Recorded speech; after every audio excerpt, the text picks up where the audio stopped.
Hello friends, welcome to சுவை தேடி. இன்னைக்கு நம்ம சேனல்ல சுவையான ரோடு கடை காளான் எப்படி செய்யறதுன்னு பார்க்க போறோம். இதுக்கு முதல்ல காளான்ல உள்ள இந்த தோலை ரிமூவ் பண்ணி கட் பண்ணி வச்சுக்கோங்க.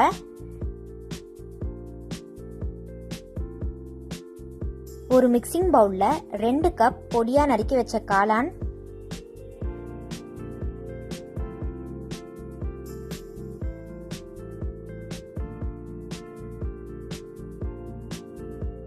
1 கப் பொடியா நறுக்கி வச்ச முட்டைக்கோஸ்,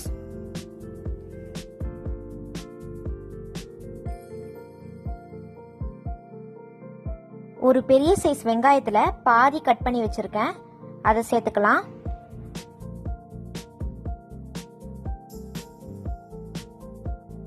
இது கூட 1/4 டீஸ்பூன் மஞ்சள் தூள்,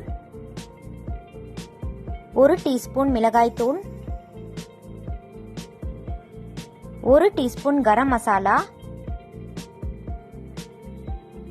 1 டீஸ்பூன் இஞ்சி பூண்டு விழுது, இதுக்கு தேவையான அளவு உப்பு. இப்போ இதை நீங்க நல்லா அழுத்தி பிசையணும். தண்ணி எதுவும் சேர்க்க தேவையில்லை. ஒருவேளை உங்களுக்கு தேவைப்பட்டா லேசா தெளிச்சுக்கோங்க.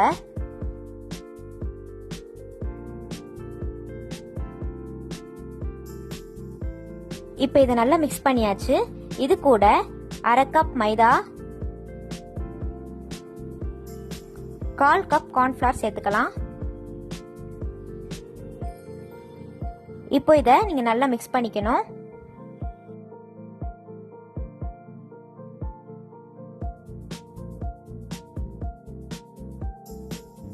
இப்போ இது ரெடி ஆயிடுச்சு. இப்போ பொரிச்சு எடுக்கணும்.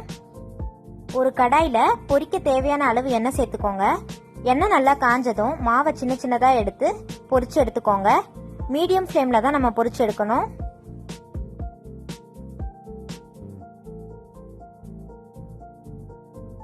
இப்போ பக்கோடா நல்லா பொரிஞ்சிருச்சு. இதை தனியா எடுத்து வச்சிடலாம்.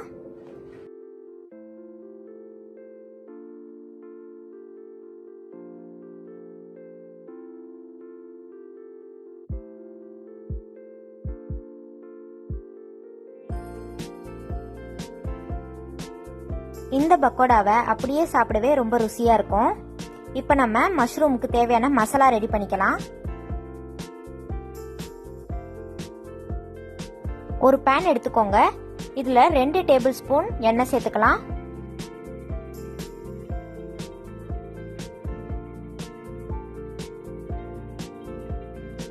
ஒரு பாதி வெங்காயத்தை பொடியா நறுக்கி வச்சிருக்கேன், அதை இப்ப சேர்த்துக்கலாம்.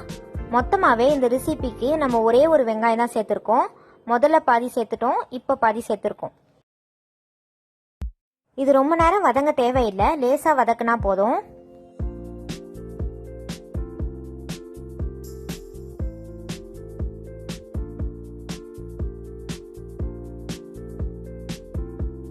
இது கூட 1 டீஸ்பூன் இஞ்சி பூண்டு விழுது,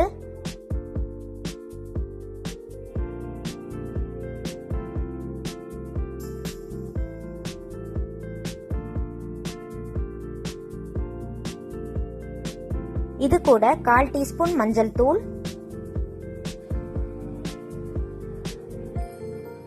1/2 டீஸ்பூன் மிளகாய் தூள், 1/2 டீஸ்பூன் கரம் மசாலா, 1/2 டீஸ்பூன் தனியா தூள், 1/4 டீஸ்பூன் பெப்பர்.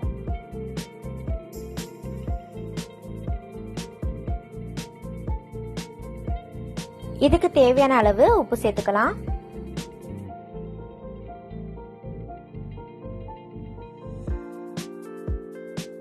இப்ப இது நல்லா வதக்கியாச்சு.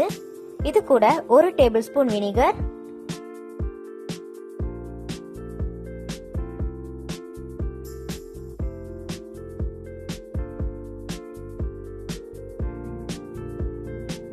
1 டேபிள் ஸ்பூன் சோயா சாஸ்,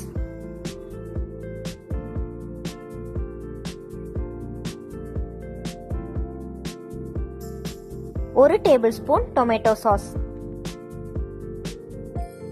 ஸ்டவ்வை லோ ஃப்ளேம்ல வச்சு இதை நல்லா மிக்ஸ் பண்ணிக்கோங்க.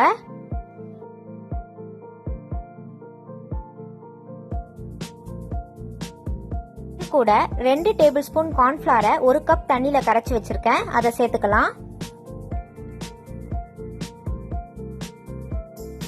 ஸ்டவ்வை லோ ஃப்ளேம்லயே வச்சுக்கோங்க. கார்ன்ஃபிளவர் ஆட் பண்ண உடனே இது திக்காக ஆரம்பிச்சிடும்.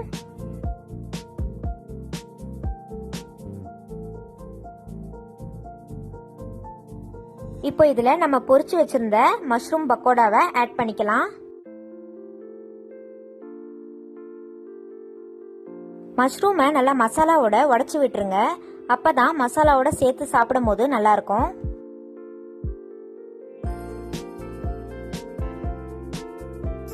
இப்போ இதுல கொஞ்சம் கருவேப்பிலை சேர்த்துக்கலாம்.